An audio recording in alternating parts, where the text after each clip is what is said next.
Bienvenidos a una edición más de Causa Justa. Gracias por estar del otro lado de los televisores. Vamos a hablar en este espacio del editorial sobre algo que está preocupando y mucho. Un nuevo incendio en un lugar público de masiva asistencia se desató en la madrugada de este miércoles, pleno corazón del Mercado 4. Allí un incendio de grandes proporciones arrasó con varias casillas, con varios grandes comercios.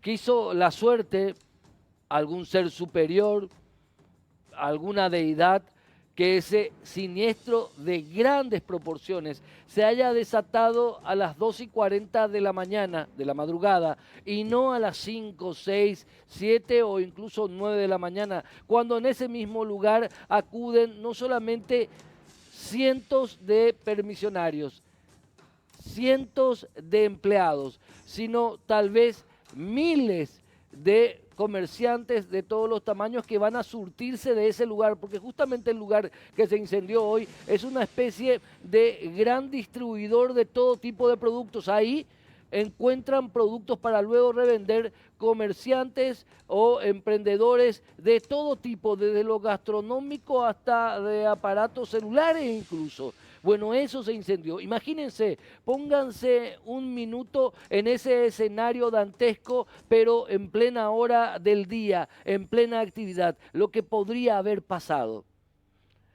Y esto, luego de aquel fatídico domingo 1 de agosto del 2004, se ha repetido en varios lugares públicos. Hemos tenido siniestros de proporciones en donde no se ha tenido esa cantidad de víctimas fatales y cantidad de heridos, pero sí se han dado víctimas de algún tipo. Estamos jugando con fuego. La corrupción, la desidia, la ineficacia criminal de autoridades locales y nacionales están generando un escenario que en algún momento podría condenar al Paraguay nuevamente a una situación extrema, con la lamentación por la pérdida de vidas. Estamos jugando con fuego. Ese primero de agosto, 1 de agosto del 2004, puede estar en cualquier momento a la vuelta de la esquina. Lo que pasó en el Mercado 4 es la demostración de que no hemos aprendido nada, de que la corrupción, la desidia, la inoperancia es la norma o son la norma y no la excepción. Obviamente no estamos deseando que nunca más vuelva un 1 de agosto del 2004, pero muchas personas en este país están haciendo de todo para que esto vuelva a pasar. ¿Se nos va a acabar alguna vez la suerte como país y podríamos volver a tener un escenario como aquel domingo 1 de agosto del 2004 que dejó heridas abiertas hasta hoy día? Alguien tiene que ponerle la cola al burro, porque o si no, las consecuencias podrían ser absolutamente inimaginables. Insistimos, estamos jugando con fuego y el fuego mata, el fuego arrasa con todo. Que no nos vuelva a pasar un domingo 1 de agosto del 2004. A la vuelta del corte, el primer tema del día de hoy.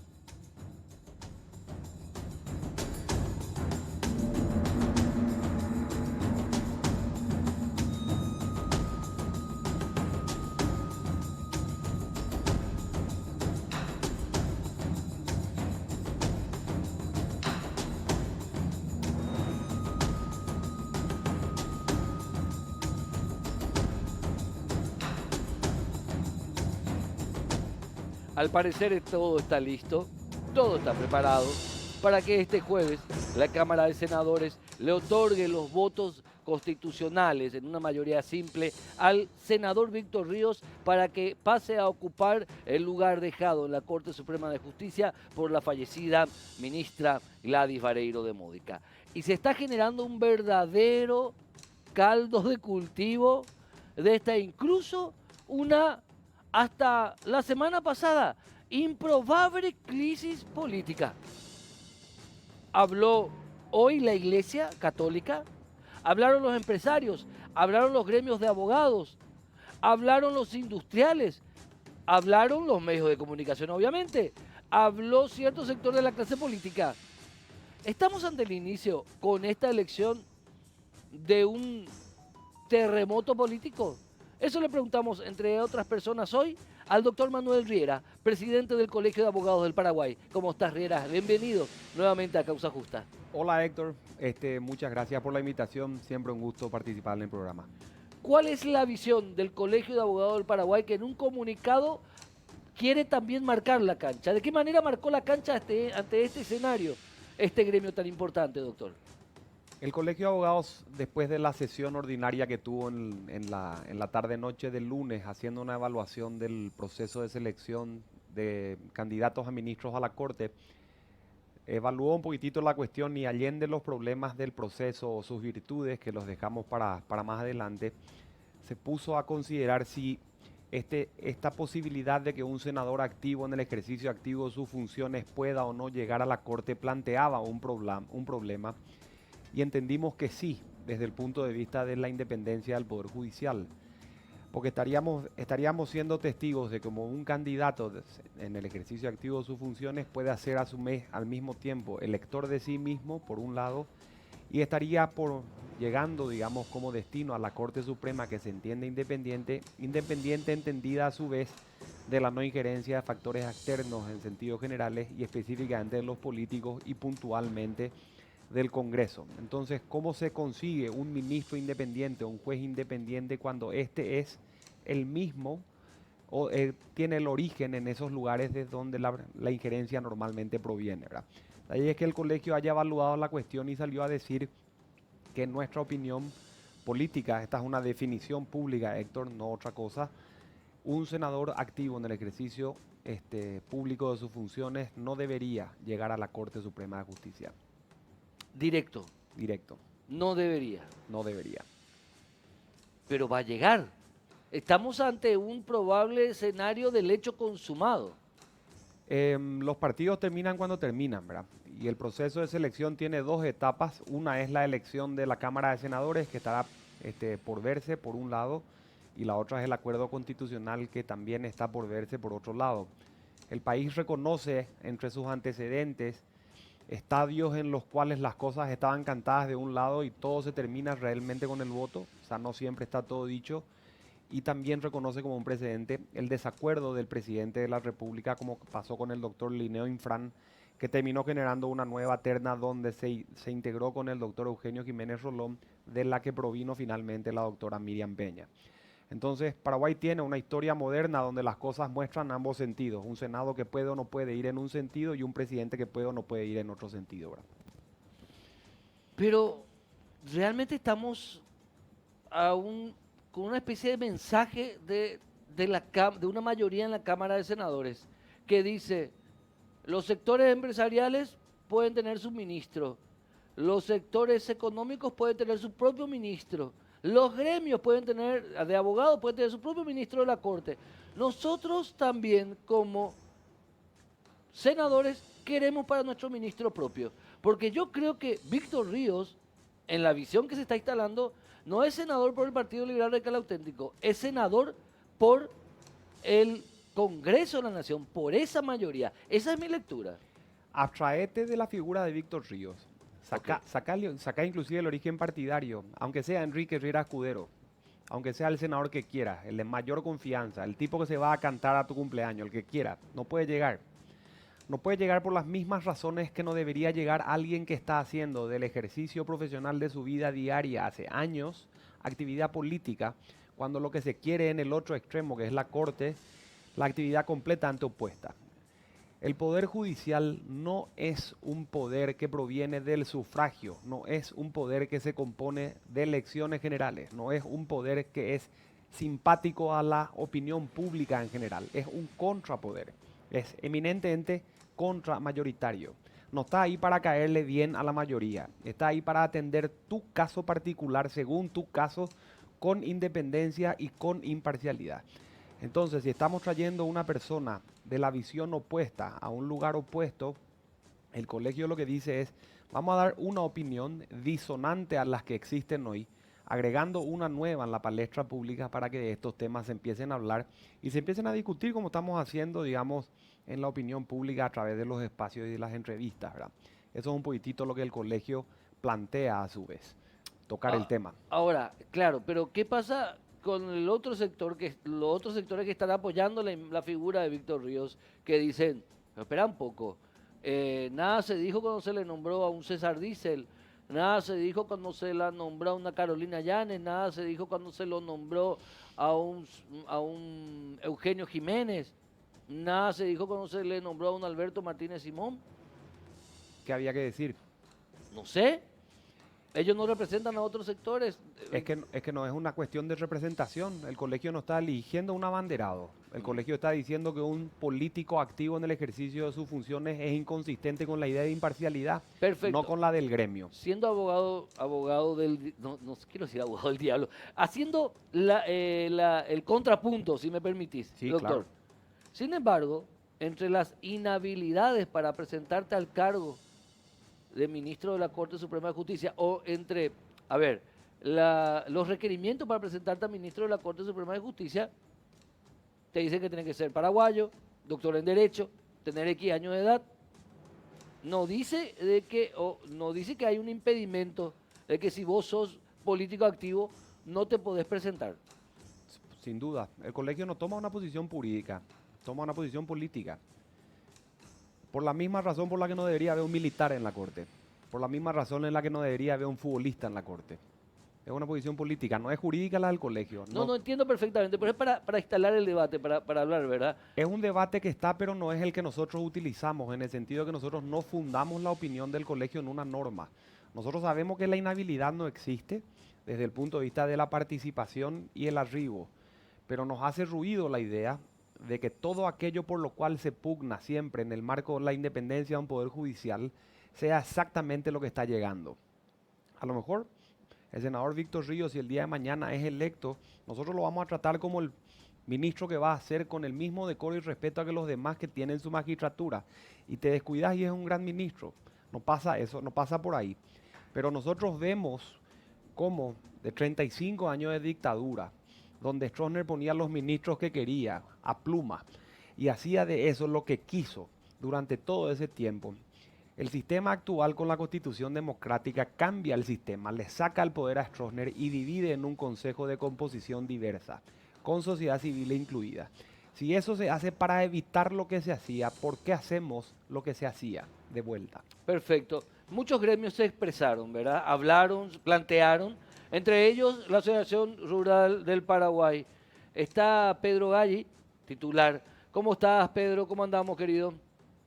¿Qué tal, Héctor? ¿Cómo andamos? Bien, bien, gracias por estar acá con nosotros. Está en estudio el doctor Manuel Riera, presidente del Colegio de Abogados del Paraguay. Ustedes le señalan a Víctor Ríos como alguien que no está a favor de la propiedad privada, es más, que está a favor de las invasiones.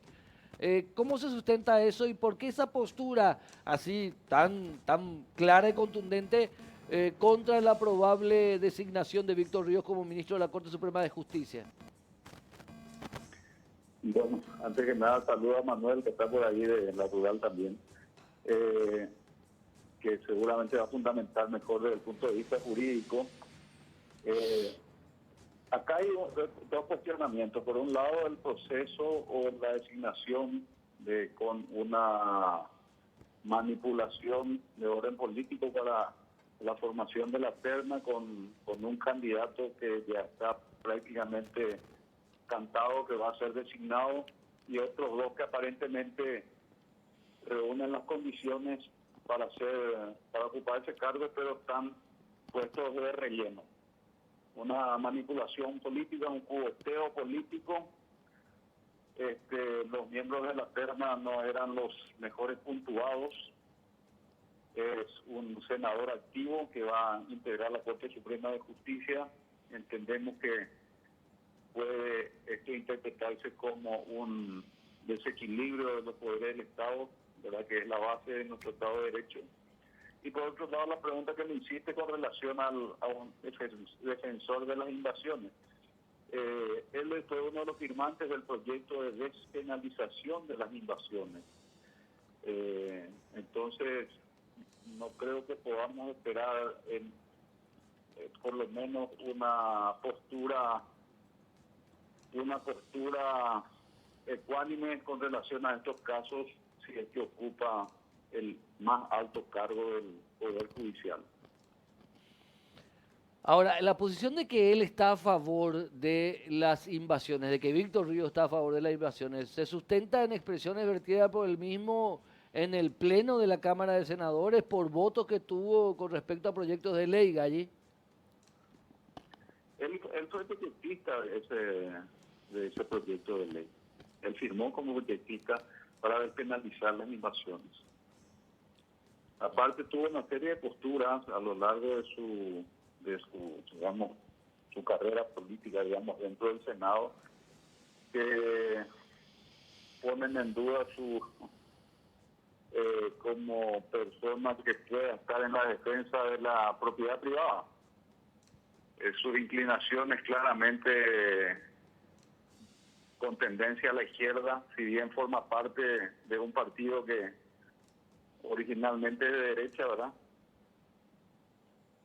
Pero ese es otro tema, No quiero juzgar a la persona ni a su ideología, que finalmente tiene derecho a ejercerla y está ejerciendo en el ámbito que corresponde, que es en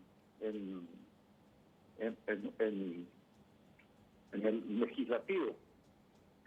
Pero el problema es que todo este proceso está viciado por un grosero manoseo político, un pacto político que se hace para más envases coyunturales para un cargo que es prácticamente perpetuo, porque es hasta que la persona cumpla 75 años, ¿no? Es inamovible. Entonces, es una preocupación si todos los demás cargos que se tienen que nominar, tenemos el próximo año para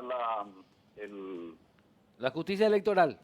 Justicia electoral, tenemos otro miembro más de la Corte Suprema, entonces vamos a seguir, ayer le tocó al Liberal, mañana al Colorado, y así vamos a ir haciendo un poteo político. Esto va a terminar destruyendo las instituciones, y las instituciones más importantes para nosotros justamente son las del Poder Judicial, que es lo que garantiza el Estado de Derecho. Si se concreta la elección por sus pares de Víctor Ríos como senador de la Nación, ¿cómo ustedes calificarían eventualmente ese hecho? ¿Algún título, si me querés dejar, Pedro Galli, por favor?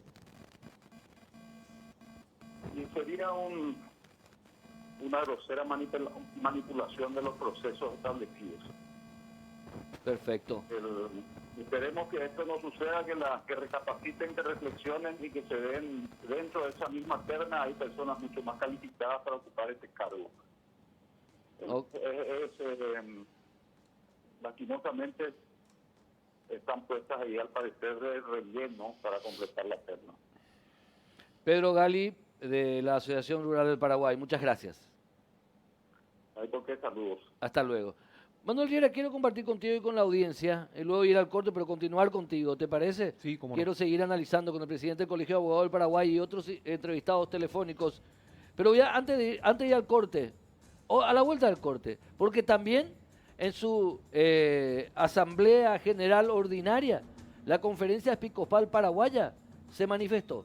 Les contamos a la vuelta del corte qué dijeron los obispos de la Iglesia Católica.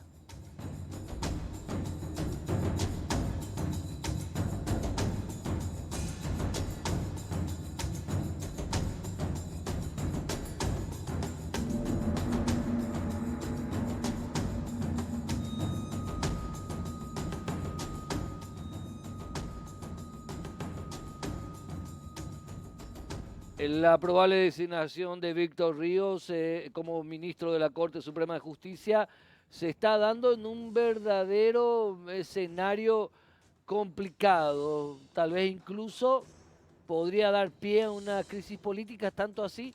La Iglesia Católica Paraguaya, en su 231 Asamblea General Ordinaria, se ha expresado también y dijo: la Conferencia Episcopal Paraguaya, reunida en la 231 Asamblea General Ordinaria, comunica por este medio su honda preocupación en relación con toda acción que debilite la independencia judicial y propicie una posible manipulación política en el grupo de magistrados responsables de velar por la equidad, la jurisprudencia, el derecho y la aplicación recta de las leyes nacionales en el marco jurídico establecido por la Constitución Nacional. Podríamos poner al aire incluso este comunicado porque está muy interesante.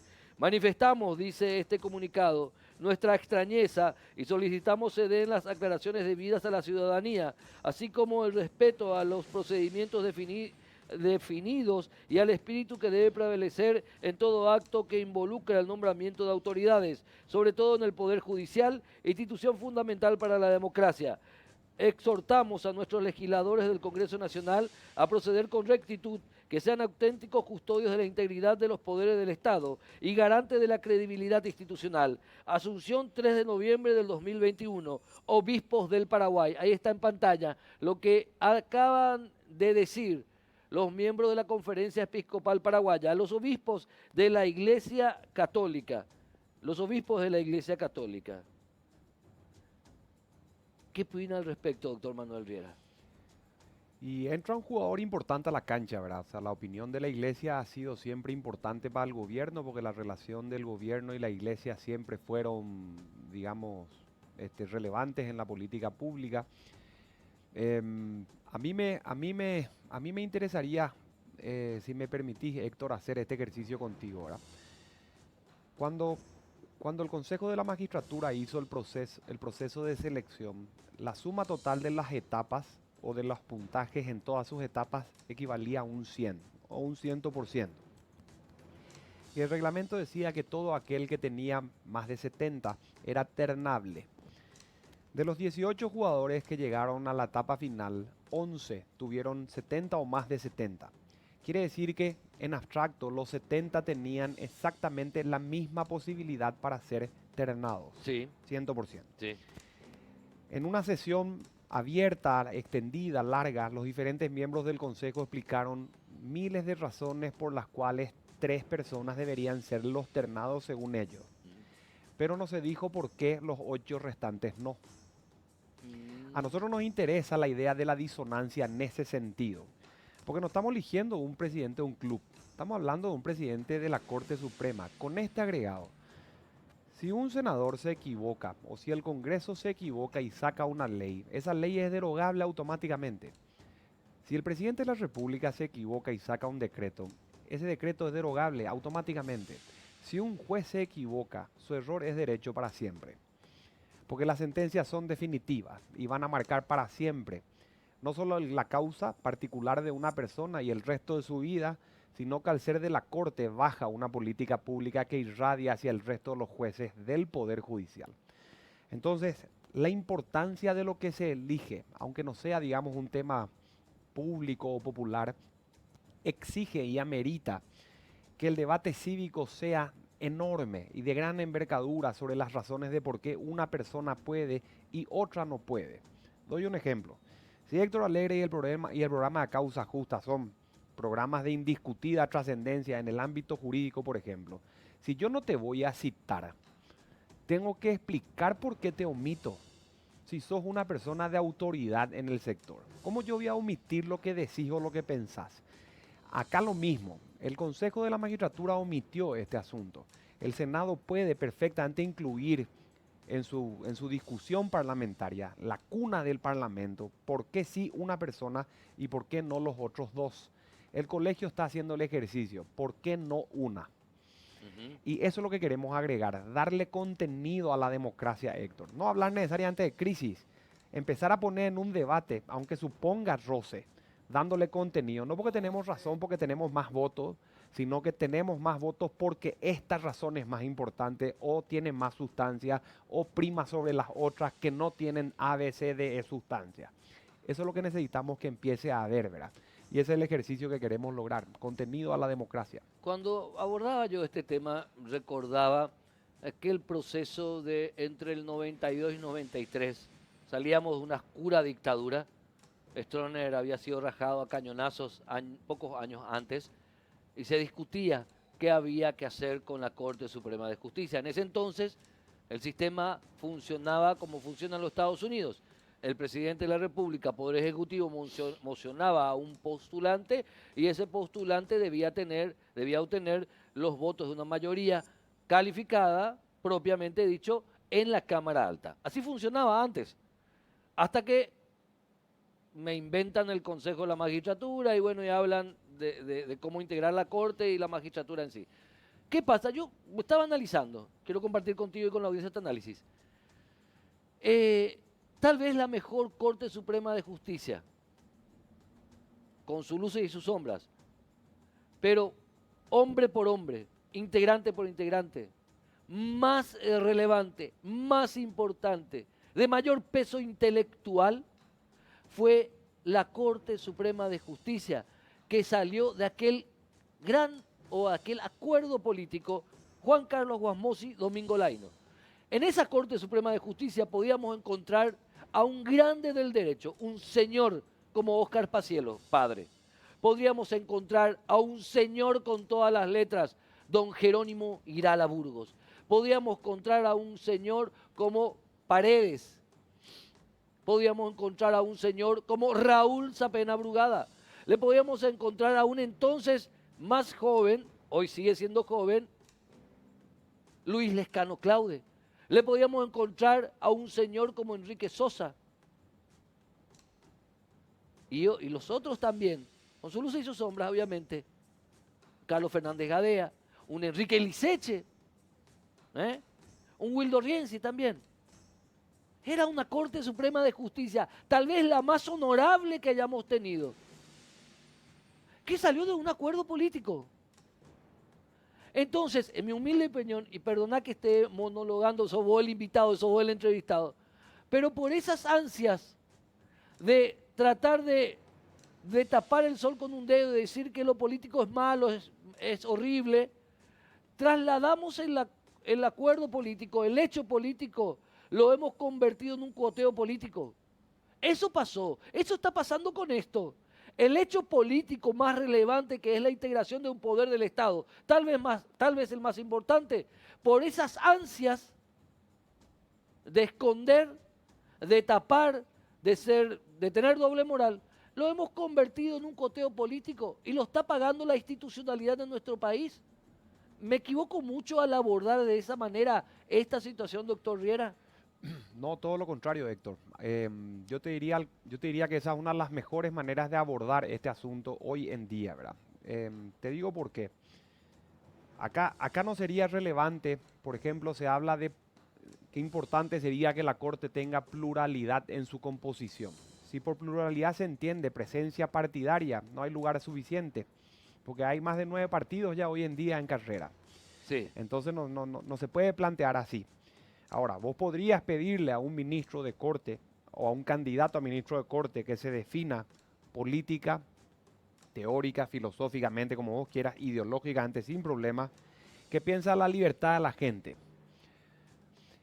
Si una persona dice, a mí me importa la libertad de la gente, yo tengo ya un camino asegurado en aras de la seguridad jurídica a una Corte que hubiese impedido que metan 3.200 imputados en la época de pandemia. Es que eso se dejó de debatir. Bueno, entonces es importante debatir. Si a un ministro yo le digo, usando el ejemplo del presidente de la Rural, señor Galli, ¿qué opina de la propiedad privada? Esto no es sobre la estancia del señor Galli nomás. Esto es tu casa, Héctor. Si le van a desalojar o no a tu ocupante precario cuando no te paga el alquiler de 1 millón de guaraníes hace más de 2 años. Entonces, todas esas definiciones sobre cómo la gente se define, si ese juez va a ser la persona que va a ir a favor de tu crédito genuino para que te paguen el 500.000 que te debe tu deudor, que va a proteger tu casa, que va a reconocer tu libertad y la intimidad para que no te entre un delincuente, te va a proteger con imparcialidad si te quedas o no con tus hijos, o la tenencia de tus hijos, o recibís correctamente los bienes de la sucesión de tus padres. Ese es el juez que querés. Y lo que piensa políticamente es relevante, no de qué partido proviene. Porque hoy hay varios partidos que piensan igual, por ejemplo, en ciertos temas. Entonces, eso es lo que falta debatir. El Colegio de Abogados en este tema está sentando una posición política, no es jurídica, porque trae al tema o trae, perdón, al momento un tema que no se trajo hasta hoy. Porque nunca pasó en todos los ejemplos que citaste.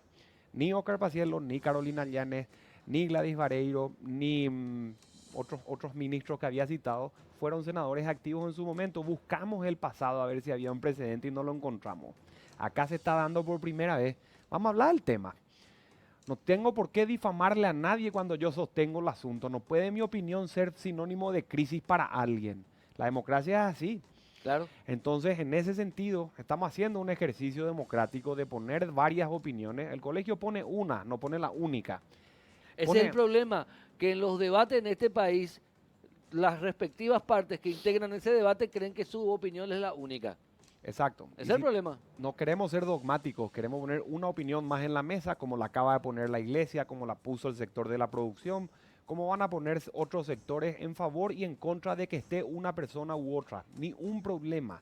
El Parlamento debería ser la caja de resonancia de ese debate cívico. Y eso es lo que estamos pidiendo que ocurra.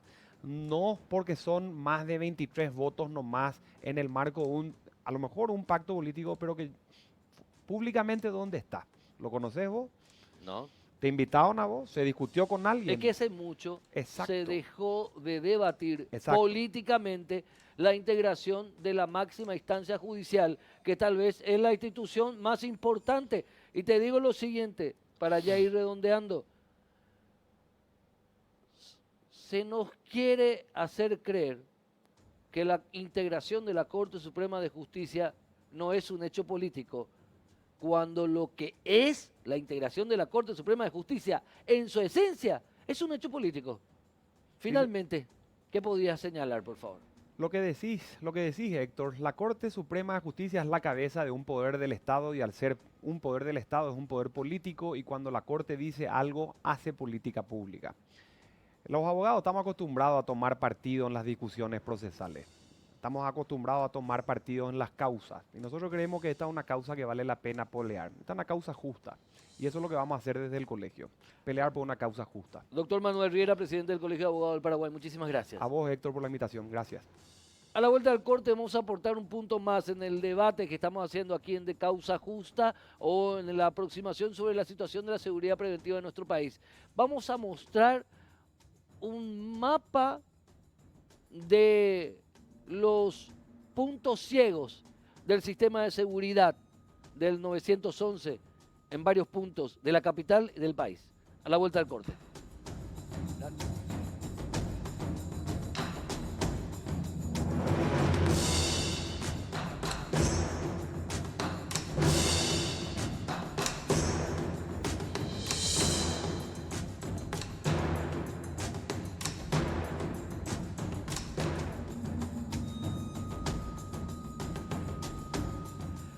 Está con nosotros el experto en prevención e inteligencia y seguridad, José Amarilla, para hablarnos de un estudio que con su equipo de trabajo vino desarrollando desde hace varias semanas, hasta incluso meses atrás, para ver un poquito el estado real, concreto, con ejemplos del sistema de 911, del sistema de cámaras del 911. José Amarilla, ¿cómo estás? Bienvenido.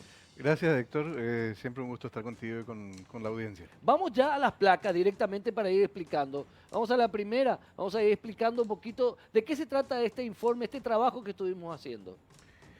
Bueno, básicamente lo que hicimos fue tomar algo más que lo que es conceptual. Vamos a detener las placas, bueno, Sí. porque después va a ir mencionando las placas, porque va como un reel, pero si pueden ir parando, entonces él va a ir explicando, ¿les parece? Bueno, mientras esto va pasando, ¿qué trabajo hicieron ustedes, por favor? Lo que hicimos básicamente fue evaluar cuál es el impacto que tiene la falta de funcionamiento de las cámaras de videovigilancia pública en el esclarecimiento de hechos criminales o delictivos concretos. O sea, cuando hablamos del tema del sistema de videovigilancia en cualquier país o ciudad, estamos hablando necesariamente de una demanda social hoy, ¿verdad? Los sistemas urbanos requieren de un sistema de vigilancia que tenga básicamente soporte tecnológico, que tenga capacidad de respuesta policial y que esté ubicado en lugares estratégicos. Para empezar, Asunción tiene pocas cámaras, hay que decirlo. Sí. ¿Verdad? La red de cámaras de Asunción es muy baja. Te puedo mencionar que es prácticamente el mismo número de cámaras que hay hoy en el shopping más extenso de mayor superficie que hay en la capital. ¿Verdad? El mismo número de cámaras que hay ahí en Asunción, en toda la ciudad. Impresionante. O sea, la planificación, digamos, la proporcionalidad de este recurso en toda la capital es sumamente baja. Aparte de eso, fíjate que el tema de seguridad pública siempre requiere de un mecanismo de soporte. Es decir, si vos colocás, pongamos un ejemplo más conceptual. Tenemos una línea de transmisión de 500.000 voltios, pero no transmitimos electricidad. Entiendo. ¿Sí?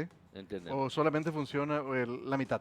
Pero vamos a las placas, que Sí. son los ejemplos. Dale. Vamos a la primera, por favor. La primera, no tiene número. Esa, por Sí. ejemplo. Estamos empezando bien atrás. Una de las primeras que hicimos el 16 de febrero de este año. Sí. Permitime en mi ayuda de memoria, Sí. el hecho de que estamos hablando en ese caso Puedes es... acercar, sin drama te puedes acercar ahí. Si es que no tenés, No, puedes no, ver- yo veo sin problema. Dale, No, bueno, el tema es perfecto. el que tengo más detalles acá. Sí. Este fue un caso de fuga muy conocido, muy famoso, muy publicitado, de un grupo de criminales, algunos de ellos célebres, a partir de la Dirección de Investigaciones que se encuentra en el Departamento Central en la ciudad de San Lorenzo. ¿Qué es lo que ocurrió? No se pudo determinar cómo salió esta gente, por qué calles se fugaron, etcétera, a pesar de contar con cámaras del sistema 911 en las cercanías de esa dependencia policial. Perfecto. ¿Sí? Vamos a la siguiente placa, por favor. Hubiera servido de mucho, obviamente, poder esclarecerlos rápidamente. Este es un hecho del 27 de marzo de este año. Un asalto en la zona del llamado superviaducto en autopista y Madame Lynch, donde fue asaltado un camión transportador de caudales, Sí. perdón, un camión que transportaba de valores en esta zona y ocurrió frente a una torre de cámaras del sistema 911, pero no se pudo determinar a los autores porque las imágenes no pudieron ser empleadas con el propósito forense de esa investigación, ¿verdad? Esto debería estar al servicio de un sistema nacional de investigación que no puede funcionar por la carencia, entre otras cosas, por la carencia de este recurso tecnológico. El siguiente caso ocurrió el 27 de mayo, no sé si que podemos avanzar con la cámara, Sí. en Santísimo Sacramento y Trinidad, en el cual, un hecho en el cual ocurrió un asalto con derivación fatal.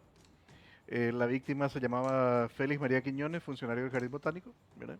Fue un asalto que tuvo lugar frente a dos torres de observación del sistema 911, Sí. que no estaban en funcionamiento o cuyo almacenamiento no estaba disponible para la investigación y el Perfecto. esclarecimiento de ese hecho criminal. Vamos a la otra. Estos son ejemplos concretos. Sí, de señor. que ustedes fueron haciendo el trabajo, el relevamiento, el equipo de trabajo tuyo, Sí. para hacer este informe, ¿verdad? Sí, más allá del tema conceptual de lo que decíamos, o sea, Sí. tenemos un sistema de transmisión de 500.000 voltios, pero no transmitimos electricidad.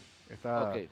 O sea, son elementos decorativos, digamos, del paisaje hoy. Eso es lo Perfecto. que ocurre con las cámaras del 911 que no funcionan, o las cámaras del sistema de videovigilancia pública que están fuera de funcionamiento, que según el ministro del Interior, recordarás de esto, apareció la semana antepasada, decía que aproximadamente un 40% de la red está fuera de servicio.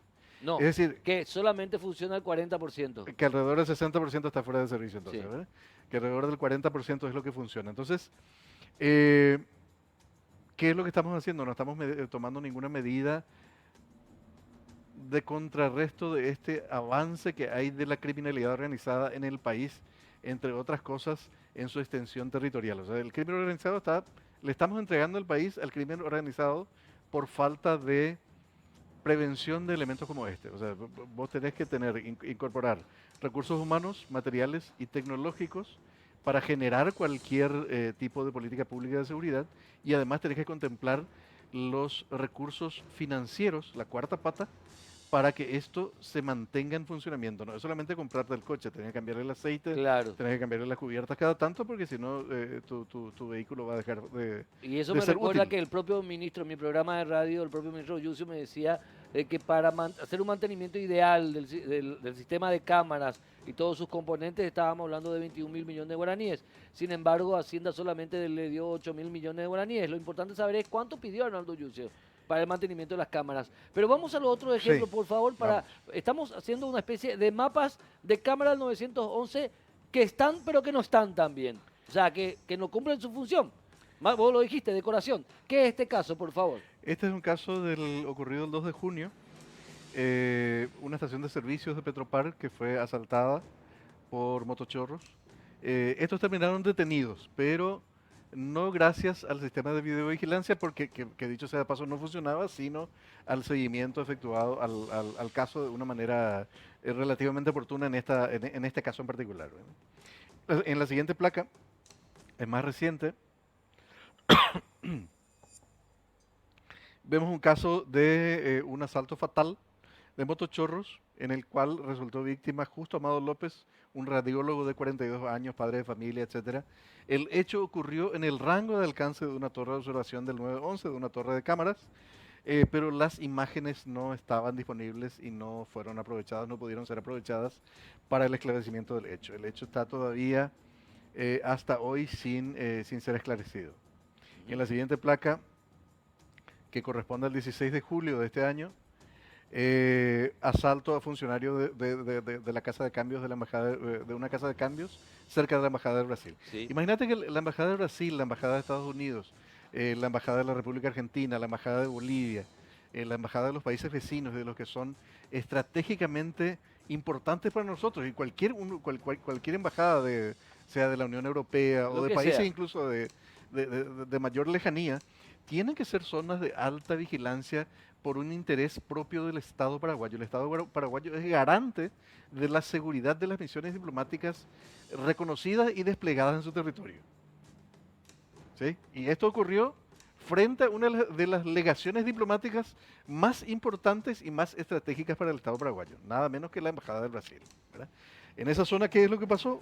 Asalto a funcionarios de una casa de cambios, que no tuvo una derivación fatal en este caso, pero sí un gran botín que Es hasta sobre ahora no Mariscal pudo ser. López. Sí, Casi básicamente, Perú. exacto.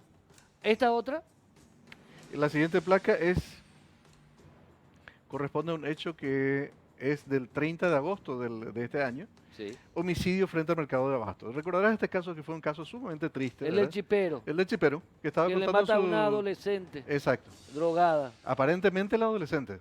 Sí. Hasta ahora está en la nebulosa el tema porque no tenemos las imágenes. Ok. A pesar de que esto ocurrió justo frente a una torre de observación del sistema 911. O sea, también. este hecho ocurrió frente a una torre de observación del 911, sin embargo no hay imágenes. No hay imágenes. Ok. ¿Otro? Bueno. Otro caso también Interesante el sumamente trabajo. célebre. Felicitaciones al equipo. Gracias. Después, 16 de septiembre del año 2021, uno de los casos más sonados, que aparentemente está vinculado con el tráfico de drogas ilícitas y que está vinculado con el megacargamento que cayó, el que finalmente tendría como 22.000 kilos de cocaína, que fue Sí. incautado en la zona de Amberes, en Bélgica, el empresario Mauricio Schwarzman, ¿verdad? Que fue asesinado por sicarios en el rango de alcance de una torre de observación del 911, de una torre de cámaras, que no proporcionó imágenes hasta ahora. Fíjate, Héctor, que siempre estamos diciendo y siempre estamos conversando de esto. Uno de los mejores aliados que tiene el sicariato como práctica para el ajuste de cuentas, entre comillas, que dicho sea de paso, esa es una frase que a mí me disgusta profundamente, porque cuando alguien dice, esto fue un ajuste de cuentas, ese caso no va a ser aclarado, no va a Ok. terminar nada nunca. Bueno, este caso, que involucró a sicarios, y es uno de los hechos violentos más conocidos de los últimos tiempos, más públicos, más expuestos, que involucró a gente que aparentemente es de alta sociedad, etcétera, no pudo ser esclarecido, no tenemos las imágenes de backup de eso porque esas cámaras del 911 no estaban en funcionamiento en ese momento. No sé si fueron reparadas después. Lo cierto es que en ese momento no funcionaban. Dudo que hayan sido reparadas por el hecho que mencionabas hace rato. Claro. Aparte, fíjate, Héctor, si el ministro te dijo 21.000 millones de guaraníes hace falta, Sí. son 3 millones de dólares para el Estado. O sea, para nosotros es muchísima plata, probablemente Muchísimo. un dinero que nunca vamos a ver en la vida. Pero para el Estado, para la proporción del Estado, no es nada. Es un pique. Entonces, el problema tal vez no esté en el Ministerio del Interior, y sí en el Ministerio de Hacienda. O tal vez sí esté en el Ministerio del Interior en el sentido de no convencer O al no tener aparato, una política adecuada. claro, al aparato burocrático y decirle, mire, hay que priorizar esto. No puede ser. ¿Hay más? Unas últimas ya, Hay por más, favor. hay más. El 29 de septiembre, vandalismo durante las protestas frente al Congreso. Sí, Que fueron quemados y dañados varios vehículos. sí. Eso está frente a la comandancia. Las cámaras de la zona no pueden proporcionarnos imágenes fidedignas que nos permitan identificar a los autores. Algunas cámaras funcionaban a medias y otras directamente no funcionaban. Esta es del 12 de octubre, la siguiente placa. ¿Podemos seguir mostrando las siguientes placas ahí está? Esa es el 12 de octubre del 2021. Sí, este es un accidente de tránsito lamentable. Un motociclista fue atropellado por un policía que se desplazaba en su vehículo particular y es imposible en este momento determinar la responsabilidad del caso por el hecho de que las cámaras de la zona no funcionaban. El 20 de octubre, Este es el 12 de octubre, seguimos viendo 20 de ahora octubre es en la siguiente placa, sí. otro caso de sicariato. A mí me resulta sumamente preocupante el tema de que los casos de sicariato, Ok. incluyendo el de Pedro Juan Caballero, el cuádruple homicidio, las imágenes de los sistemas públicos de videovigilancia no pueden ser utilizadas o sea, no están disponibles para el hecho investigativo forense de determinar a los culpables y los responsables directos de la ejecución de este tipo de eventos. No puede ser esto. Esto tiene que ser corregido de una manera urgente. O sea, esto no es solamente importante, es urgente. Porque además, en la demanda ciudadana, es una cuestión tan necesaria como la energía eléctrica, como el agua corriente, como tener sistemas de abastecimiento para la llegada de los alimentos desde el campo hacia la ciudad. Así de importante es hoy tener un sistema de videovigilancia pública en funcionamiento que pueda ser utilizado en forma oportuna y preventiva. Por el trabajo analítico que hicieron, investigativo que hicieron, demuestra que al parecer hay muchas cosas que urgentemente deben mejorar en lo que hace a la política de utilización de un sistema tecnológico como el 911 en sus cámaras, integración, GPS en las patrullas, monitores, personas que estén entrenadas para ver los monitores, un sistema de alarma inmediata, un sistema de prevención incluso, detección temprana. Todo eso es parte de una política que al parecer hoy día debería ser mucho más integrada o mejorada. Una estrategia nacional de seguridad ciudadana que no tenemos en este momento funcionando. Perfecto. José Amarilla, ¿hay uno último o ya no? ¿Ya no? Perfecto. José Amarilla, especialista en seguridad e inteligencia, muchas gracias. Gracias a vos. Esperemos que sirva este material para que ustedes y las autoridades también lo puedan utilizar para el análisis y, por supuesto, para mejorar el sistema 911. Nos vemos en la próxima edición de Causa Justa. Chao.